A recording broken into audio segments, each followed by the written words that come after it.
think the majority of it started when I got into 7th grade. I had gone from being into a really poor school, not a very good school, and I went into a really nice prep school almost, and I just felt so out of place. I obviously, as a 7th grader, everyone feels out of place, but this was different. I felt like I had been thrown in with lions. I felt like I had been put in with all these kids and I was the perfect kid for them to treat bad and to make fun of. And from the first week of school, I went home and I said, Mom, I have to get new clothes.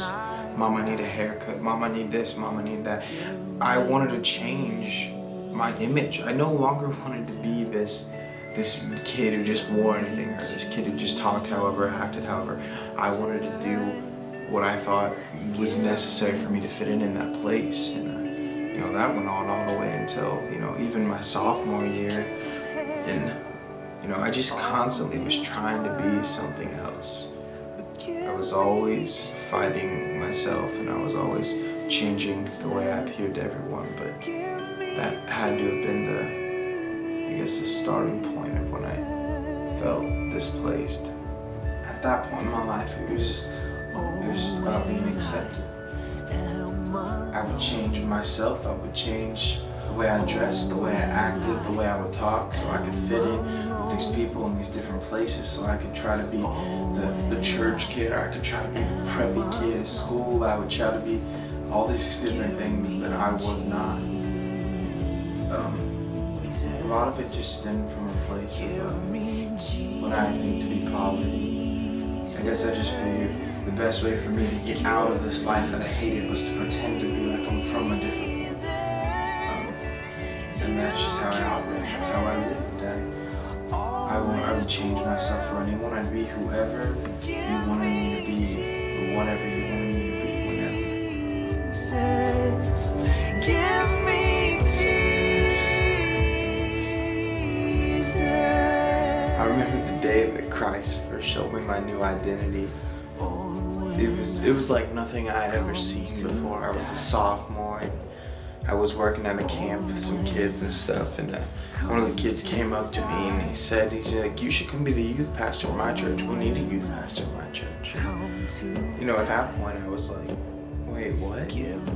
Like, that, it just dawned on me. I always knew that I was good at preaching and working with kids, and I knew I could be that if I wanted to be, but the fact that a child that I was working with, they got to watch me in all my aspects for a whole week, got to say, I wish you were my youth pastor in my church. I wish that you could come bring what you have there. And it changed me. I knew God was speaking to me through that child, through that kid, and I'll never forget that moment.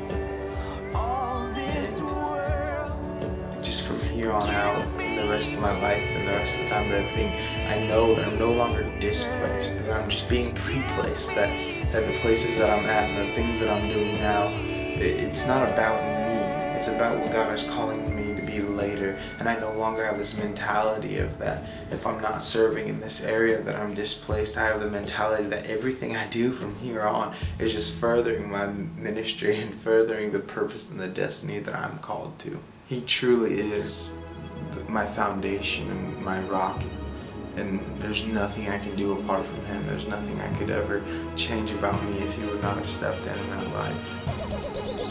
I feel freer than I ever have in my life.